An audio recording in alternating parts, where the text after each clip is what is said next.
ये बहुत तेज ना मारो। मारू पाँचों हाथ चल जाए, बहुत जोर से ना भाई आप दियो बस। थोड़ा और ले हल्दी। हल्दी हाँ डाल देंगे। अरे डाला डाला निशान पड़। हेलो दोस्तों, welcome back to another blog. मैं ठीक हूँ, उम्मीद है कि आप सब भी बहुत अच्छे होंगे। आज का ब्लॉग स्पेशल होने वाला है, इसलिए प्लीज़ पूरे ब्लॉग में बने रहिए। आप देखिए कि मैं जा रही हूँ पूड़ी बनाने। मैं कम से कम 14 पूड़ी बनाती हूँ, वो भी सरसों के तेल में, क्योंकि ये पूड़ियाँ जो है वो साफ़ तरीके से बनाई जा रही है और पूजा में चढ़ाई जाएगी। तो मैं नहा के तुरंत निकलती हूँ, तो मम्मी बोलती है कि जल्दी पूड़ी बना दो क्योंकि टाइम नहीं है और लेट हो रहा है। इसलिए पहले मैं तेल गरम करती हूँ, उसके बाद अकेले मुझे पूड़ियाँ बनाना पड़ता है। तो यहाँ पे तेल गरम हो रहा है। और दोस्तों, ये जो तेल है ये शुद्ध गाँव का तेल है, मतलब यूपी से इसे मंगवाया गया है, मेरी सास ने भेजा है। ये एकदम शुद्ध तेल है, इसमें कोई मिलावट नहीं है। और इस तेल की पूड़ियाँ भी बहुत टेस्टी होती है, लेकिन इस पूड़ी को मैं नहीं खा सकती हूँ क्योंकि आज तो मेरा फास्ट है। और दोस्तों, आपको पता है इस व्रत में पूरा दिन मैं कुछ भी, जैसे जो बोते हैं वो नहीं खा सकती। एक तिनी का चावल होता है, मैं उसे ही सिर्फ खा सकती हूँ। ये भाभी मेरे पैरों में रंग लगा रही हैं क्योंकि मुझे तैयार होना है अच्छी तरह, मतलब कि रंग लगाना है। और उसके बाद मैं तैयार हो जाती हूँ, कान का भी पहन लेती हूँ, मंगलसूत्र भी पहन लेती हूँ। मैं कैसी लग रही हूँ दोस्तों ज़रूर बताना। और दोस्तों, ये जो साड़ी है ये मैं चढ़ाऊँगी, जहाँ पे मैं पूजा करूँगी वहाँ पे इस साड़ी को मैं चढ़ा दूँगी। मैं आपको दिखाती हूँ। पूड़ी बन के तैयार हो गई है और अब मैं जा रही हूँ पूजा करने। तो दोस्तों, यहाँ पे मैं पहले साड़ी चढ़ाती हूँ, जैसे जैसे मेरी मम्मी बताती है मैं इस पूजा को वैसे वैसे करती हूँ। आप लोगों में से कई लोग इस पूजा के बारे में जानते होंगे। इस पूजा को हम लोग कहते हैं छठ पूजा।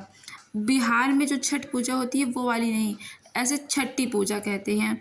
बिहार में तो बहुत हार्ड होती है, वहाँ की जो पूजा होती है वो बहुत हार्ड होती है, लेकिन ये दूसरी है, ये छठी पूजा है। और ये भी अपने बेटे के लिए रखी जाती है, जिनको बेटा होता है वो ये पूजा रखती है। तो इस साल मुझे भी बेटा हो गया, ये देखो मेरा बेटा रो रहा है। तो मैंने सोचा कि अब हो गया है तो मैं भी इसी वक्त से उठा लेती हूँ इस व्रत को। तो यहाँ पे मम्मी जैसे जैसे बता रही है मैं कर रही हूँ। आप लोग देख रहे होगे कि मेरी मम्मी जो पूजा करी है उनके साइड में सिर्फ और सिर्फ महुआ और तिनी का चावल है और मेरे साइड में पूड़ियाँ हैं। तो जब तक मैं मेरे बेटे को वो एक जैसे नया कपड़ा ला के हल्दी में अपना हाथ भिगो के छाप लगाऊंगी, जब तक ये चीज़ करूँगी तब तक मुझे पूड़ी के साथ चढ़ाना पड़ेगा। महुआ तो आप सब जानते होंगे दोस्तों, महुआ और तिनी का चावल भी जानते होंगे। तो इस व्रत में यही चीज़ खा सकते हैं, और जो भी बोया जाता है वो बिल्कुल भी नहीं खा सकते। यहाँ तक कि फल में भी देखना पड़ेगा कि कौन सा ऐसा फल है जिसकी खेती ना होती है, जिससे मतलब उसको बोया ना जाता हो। बाकी मम्मी जैसे जैसे बता रही हैं इसमें यही होता है दोस्तों कि ये सब गाड़ते हैं। पहले एक मिट्टी लाते हैं, मिट्टी में जो भी, अब इतना मुझे दोस्तों नहीं पता है कि इसको क्या बोलते हैं, जो भी बोलते होंगे, आप प्लीज़ यूट्यूब पे थोड़ा और सर्च करके देख लेना। पर जैसे जैसे मम्मी मुझे बता रही हैं मैं वैसे वैसे कर रही हूँ। वो मेरे हस्बैंड घूम रहे हैं मेरे बेबी को लेकर और वो रोने लगा, लेकिन अब मैं क्या करूँ, पूजा में बैठ गई हूँ, उसे शायद भूख लग गई है, लेकिन इस पूजा से उठते नहीं हैं। तो मम्मी ने मुझे बताया कि 7 बार आप जो गौर होती है उसमें लगा दो, पूड़ियों में लगा दो और गमले में लगा दो। तो मैं जैसा जैसा मम्मी बता रही हैं मैं वैसा वैसा कर रही हूँ और मैं बहुत ज़्यादा खुश हूँ दोस्तों इस व्रत को करके। और मैं उम्मीद करती हूँ कि जितनी भी प्रेग्नेंट लेडी मेरी वीडियो देख रही हैं उन्हें भी ये खुशी ज़रूर प्राप्त हो। और ये मेरी बहन मस्ती कर रही है, दिखा रही है अपना हाथ भी कि देख लो उसका हाथ, क्योंकि वीडियो मेरी बहन ही बना रही है।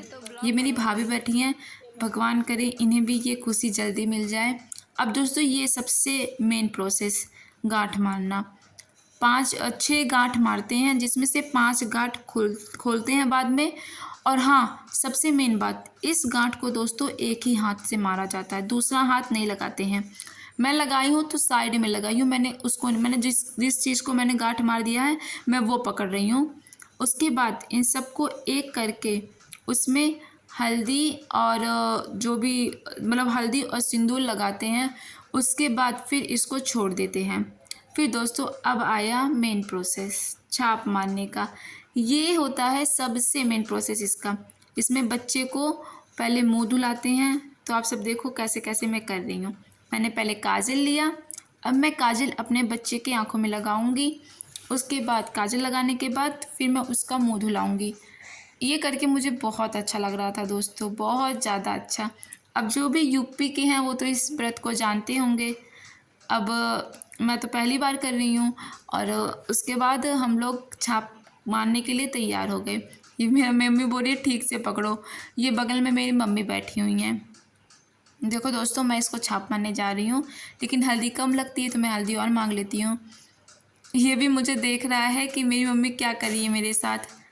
अब इसको मैं छाप मारती हूँ दोस्तों, देखो आप भी। ये मैंने छाप मार दिया। अब अगर देखूँगी मेरे ससुराल में कैसा होता है। मेरे मायके में तो 5 साल ऐसा करते हैं, अब ससुराल में देखो कितनी साल करते हैं, क्योंकि मुझे तो ससुराल के हिसाब से चलना पड़ेगा, मायके के हिसाब से थोड़ी ना चलना पड़ेगा।